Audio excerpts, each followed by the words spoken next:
Assalamualaikum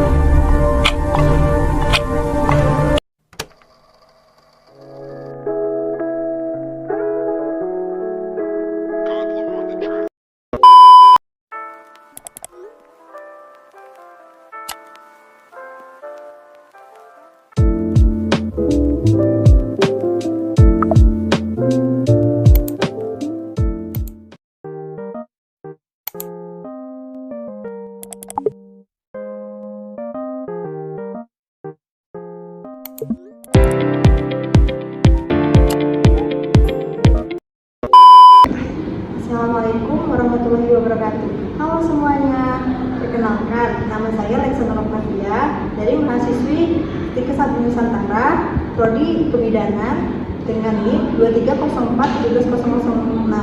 Selamat menyaksikan. Assalamualaikum warahmatullahi wabarakatuh. Waalaikumsalam warahmatullahi wabarakatuh. Halo, selamat siang adik-adik. Selamat siang, Bunda. Nah, masih pada semangat kan pada siang hari ini? Masuk. Oke, baik.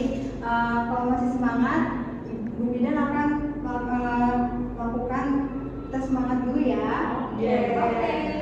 Jika Ibu bilang hai, jawabnya halo. Kalau halo, jawabnya hai ya. Iya. Halo. Hai. Hai. Halo. Halo, hai. Hai. Ada yang tahu tidak Bu Bidan di sini untuk melakukan apa? Gak tahu. Ayo jawab. Baik, di sini sebelum Bu Bidan menjelaskan kedatangan Bu Bidan ke sini untuk apa, perkenalkan nama Ibu Bidan Teksa. Nah, di sini Bu Bidan akan memberikan pengumuman kepada adik-adik semua tentang pola makan bergizi untuk remaja. Apakah adik-adik bersedia menerima materi dari Bu Bidan? Bersedia dong. Nah, nanti di akhir pemateri, Bu Bidan akan bertanya kepada adik-adik semua, dan jika benar menjawabnya akan mendapatkan hadiah ya. Baik, untuk sebelum memulai kegiatan pada siang hari ini, kita berdoa dulu untuk kelancaran kegiatan sampai akhir. Berdoa dimulai. Berdoa selesai. Nah, adik-adik ada yang tahu tidak makanan bergizi itu apa? Tidak tahu. Nah, makanan bergizi itu makanan yang mengandung zat gizi makro dan zat gizi mikro dalam jumlah dan jenis yang sesuai dengan kebutuhan tubuh. Nah, zat gizi makro yang dibutuhkan oleh remaja yaitu ada karbohidrat, lemak, dan protein. Nah, sedangkan zat gizi mikronya itu terdapat vitamin dan mineral. Dede, ada yang tahu tidak manfaat dari mengonsumsi makanan bergizi? Gak tahu. Nah, yang pertama manfaatnya itu untuk mendukung pertumbuhan fisik dan perkembangan kognitif dan organ reproduksi. Nah, perkembangan kognitif yaitu proses pertumbuhan memenuhi pemikiran dalam memahami pembelajaran. Nah, yang kedua ada mencegah penyakit seperti osteoporosis, diabetes, dan kanker. Nah, adik-adik yang tahu tidak osteoporosis itu penyakit apa? Tidak tahu. Osteoporosis itu adalah kondisi medis yang mengalami penurunan kualitas tulang dan mengakibatkan biasanya mudah rapuh. Nah, yang ketiga meningkatkan sistem kekebalan tubuh. Keempat, meningkatkan konsentrasi saat di sekolah. Kelima, mendukung aktivitas fisik. Dan yang keenam, menjaga kesehatan dan keseimbangan gizi. Nah, untuk selanjutnya ada tujuan dari mengonsumsi makanan bergizi. Nah, yang pertama, untuk mengurangi risiko masalah kesehatan mental seperti depresi dan kecemasan. Nah, yang kedua, memberikan cadangan zat gizi untuk mencegah sakit. Yang ketiga, mendorong kebiasaan makan dan gaya hidup sehat. Kelima, membantu mendapatkan dan menjaga berat badan yang sehat. Kelima, untuk mendukung perkembangan organ dan jaringan termasuk otak. Nah, berikut ada makanan yang baik untuk otak. Ada candy, terus kunyit, coklat, ubi ungu, nanas, dinding, pisang, minyak kelapa, terus telur dan teh hijau. Selanjutnya itu ada prinsip. Nah, untuk prinsip gizi seimbang sendiri memiliki 4 pilar utama. Yang pertama, dengan mengonsumsi makanan yang beraneka ragam. Nah, mengonsumsi menu makanan seimbang tidak hanya satu jenis. Misalnya di satu piring itu terdapat makanan pokok, terus lauk-pauk, sayur-sayuran, dan buah-buahan. Karena semakin beragam jenis makanan yang kita konsumsi, semakin banyak kebutuhan asupan gizi kita. Yang kedua, dengan menerapkan pola hidup bersih dan sehat. Nah, perilaku hidup bersih sangat penting untuk menjauhkan diri dari penyakit seperti infeksi kuman, bakteri, atau virus. Jika sistem imunitas tubuh kita lemah, maka radikal bebas atau penyakit akan lebih mudah muncul. Nah, adik-adik yang tahu tidak bagaimana untuk mencegah penyakit supaya tidak menyerang tubuh kita? Tidak tahu. Tahu. Apa itu? Makan makanan yang sehat. Selalu cuci tangan setiap makan. Betul. Nah, selain itu juga bisa dengan cara menutup mulut atau hidung ketika bersin, dan saat keluar rumah selalu menggunakan alas kaki agar tidak terkena penyakit cacing. Yang ketiga, itu dengan melakukan aktivitas fisik. Asupan gizi yang berlebih juga harus diimbangi dengan aktivitas fisik agar tidak meningkatkan risiko obesitas, penyakit jantung, dan penyakit serius lainnya. Nah, aktivitas fisik yang bisa dilakukan yaitu dengan cara berolahraga, bermain, atau melakukan kegiatan di rumah. Yaitu atau menyapu, mengepel, menyiram tanaman, atau berkebun. Nah, yang keempat, dengan menjaga berat badan yang ideal. Berat badan harus tetap dipantau agar tidak mengalami underweight atau bahkan obesitas yang dapat menimbulkan berbagai macam penyakit. Nah, selain itu juga ada masalah jika kalau kita tidak mengonsumsi makanan bergizi. Nah, yang pertama itu harus ada gangguan makan. Gangguan makan pada remaja biasanya terjadi karena terobsesi ingin menguruskan berat badan. Nah, ciri-cirinya itu dia selalu mengontrol asupan makanan sehingga dia kehilangan berat badan yang drastis dan tidak mengalami menstruasi karena gangguan hormonal. Nah, yang kedua ada obesitas. Obesitas ini terjadi karena asupan gizi yang melebihi kebutuhannya sehingga mengakibatkan obesitas. Nah, ada yang tahu tidak penyebab terjadinya obesitas itu apa saja, adik-adik? Makan terlalu berlebihan. Terus Terlalu banyak makan habis. tuh. Nah, itu juga bisa kekurangan aktivitas fisik, lalu makan makanan yang banyak penyedap, terus kekurangan serat dan buah dan sayur. Yang ketiga ada kurang energi kronis atau biasa disingkat dengan KEK. Pada umumnya terjadi karena makan terlalu sedikit dan tidak sesuai kebutuhan tubuh atau di bawah kebutuhan gizi hariannya. Nah, adapun penyebab dari remaja sekarang terkena penyakit KEK itu kekurangan energi kronis karena itu pertama dari segi pengaruh ekonomi. Yang kedua dikarenakan karena terlalu mengonsumsi makanan yang kurang makanan zat gizi. Contohnya sering makan makanan yang cepat saji seperti itu. Terus yang ketiga, dia terlalu terpengaruh oleh psikososial.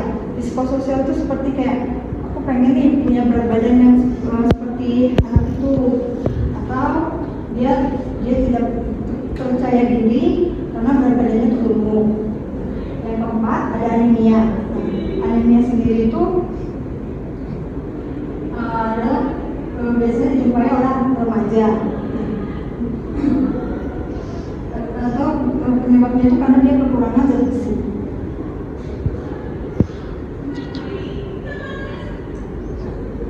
Adapun cara mencegah masalah-masalah yang tadi saya sebutkan yaitu pertama memang mengkonsumsi makanan kaya serat.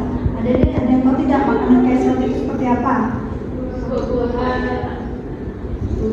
Nah, sayur-sayurannya seperti apa? Bayam. Betul, sayur bayam. Nah, makanan kaya serat itu adalah makanan yang mengandung serat pangan yang sangat banyak dan bagus untuk kesehatan pencernaan.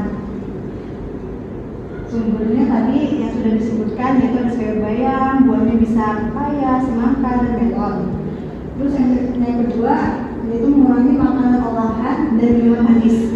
Makanan olahan itu seperti kayak makanan yang sudah cepat saji, dan minuman manis yang biasanya minuman kemasan yang dijual di warung-warung. Nah, yang ketiga, memastikan asupan kalsium dan zat besi.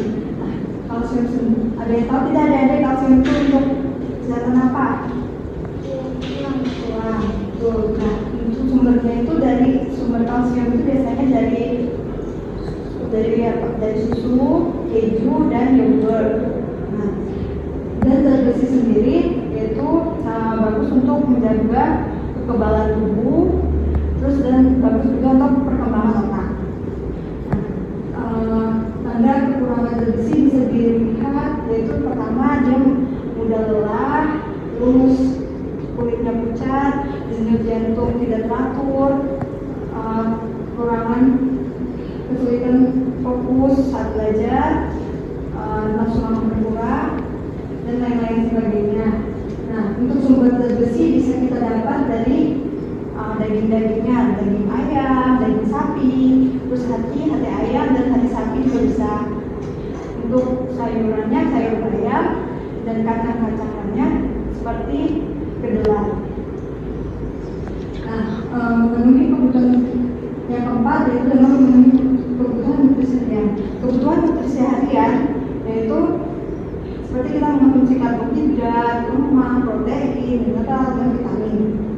Nah, yang kelima, dengan minum air putih yang cukup. Ada yang tahu tidak? Minum air putih yang cukup sehari itu berapa gelas? 18 sampai 12. Tuh, sekali. Nah, minum air putih itu sangat bagus sehari 8 gelas atau sekitar 230 ml ya. Nah, yang keenam, itu ada berolahraga secara teratur. Berolahraga secara teratur bisa seperti jalan santai atau jogging gitu. Nah, yang terakhir ada contoh menu makanan bergizi. Contohnya seperti ini. Nah, terus ada isi piring atau bisa menggunakan isi piringku dengan 50% karbohidrat, 50% sayur dan 50% lagi 50% buah-buahan dan protein. Atau standar dagingnya itu seperti 3 porsi dari setengah piring, nasi 2/3 porsi dari setengah piring, sayur 2/3 porsi dari setengah piring, dan buah-buahan 1/3 porsi dari setengah piring. Dan kita juga bisa meminum tablet tambah darah seminggu sekali. Selain itu juga kita harus minum air putih yang cukup sehari 8 gelas atau setara 220 ml. Ini cukup saja materi yang Bu Bidan sampaikan. Nah, Bu Bidan akan bertanya kepada adik-adik semua. Coba adik-adik sebutkan kembali, ada yang bisa menyebutkan kembali saja tanda-tanda anak itu kekurangan zat besi. Apa? Udah lelah, kabut rontok, nyeri kepala, Ya, dan juga ini apa namanya pucat. betul. Nah, ini pengajian.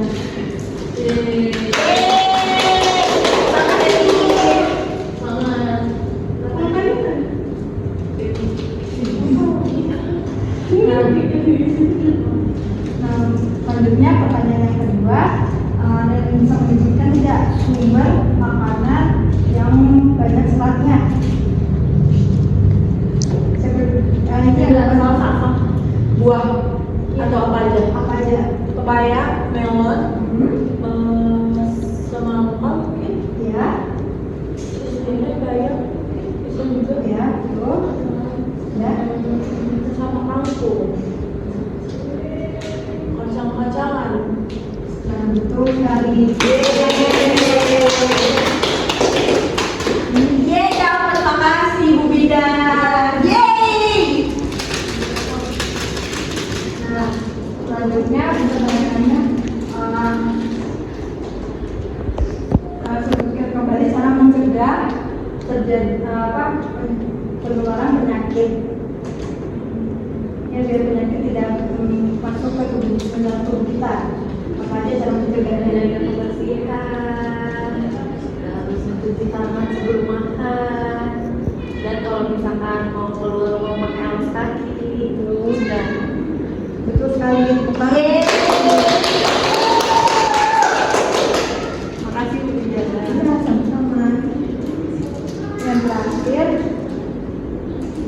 sebutkan penyebab remaja mengalami kekurangan energi kronis.